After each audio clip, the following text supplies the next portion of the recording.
കരുവന്നൂർ സഹകരണ ബാങ്ക് തട്ടിപ്പിൽ രണ്ടാം ഘട്ടത്തിലും മുൻ മന്ത്രി എ.സി. മൊയ്തീനെ ഇഡി ചോദ്യം ചെയ്യും. ആദ്യഘട്ട കുറ്റപത്രം സമർപ്പിച്ച കേസിൽ രണ്ടാം ഘട്ടത്തിൽ ചോദ്യം ചെയ്യേണ്ടവരുടെ പട്ടികയിലും A C. Moideen, Kerala bank vice president M K. Kannan എന്നിവരുണ്ട്. കൗൺസിലർമാരായ അനൂപ് ഡേവിഡ് കാട, മധു അമ്പലപുരം എന്നിവരെ ചോദ്യം ചെയ്യുന്നതും തുടരും. കേസിൽ മുഖ്യകണ്ണി കെ.ബി. അനിൽകുമാറിനെ ഇന്നലെ അറസ്റ്റ് ചെയ്തിരുന്നു.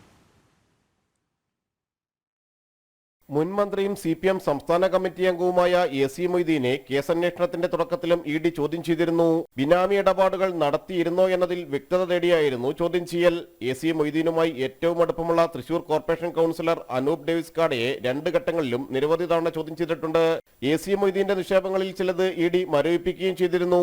കഴിഞ്ഞ ഓഗസ്റ്റ് 25-ന് എ.സി. മൊയ്തീന്റെ വീട്ടിൽ നടന്ന റെയ്ഡിന്റെ തുടർച്ചയായിരുന്നു സ്വത്തുവകകൾ കണ്ടുകെട്ടിയത്.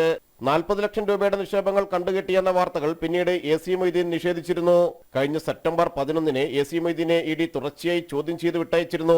ഇതിന് ശേഷമുള്ള സമൻസുകളിൽ മൊയ്തീൻ ഹാജരായിരുന്നില്ല. CPM സംസ്ഥാന കമ്മിറ്റി അംഗവും കേരള ബാങ്ക് വൈസ് പ്രസിഡന്റുമായ എം.കെ. കണ്ണനെയും ഇഡി വീണ്ടും വിളിപ്പിക്കും. സെപ്റ്റംബർ 29-ന് ചോദ്യം ചെയ്യലിനിടെ വിറയൽ അനുഭവപ്പെട്ട കണ്ണനെ ചോദ്യം ചെയ്യൽ നിർത്തിവെച്ച് പറഞ്ഞയക്കുകയായിരുന്നു. ചില ഉന്നത നേതാക്കളുടെ ഇടപെടലിലും സ്വാധീനത്തിലുമാണ് പരിധിയിലും കവിഞ്ഞ തുകകൾക്കുള്ള അനധികൃത വായ്പകൾ തങ്ങൾക്ക് ലഭിച്ചതെന്ന് കേസിൽ അറസ്റ്റിലായ മുഖ്യകണ്ണികളും പ്രതിപട്ടികയിലുള്ളവരും മൊഴി നൽകിയിട്ടുണ്ട്. ഇതനുസരിച്ചാണ് പ്രധാന നേതാക്കളെ കേന്ദ്രീകരിച്ച് അന്വേഷണം നീങ്ങുന്നത്. കരുവന്നൂർ ബാങ്ക് തട്ടിപ്പ് കേസിൽ മുഖ്യകണ്ണിയായ കെ.ബി. അനിൽകുമാർ ഇന്നലെ അറസ്റ്റിലായിരുന്നു. വ്യാജ പേരിലും രേഖകളിലും 18 കോടി രൂപയായിരുന്നു അനിൽകുമാർ തട്ടിയത്. ജനം, കൊച്ചി.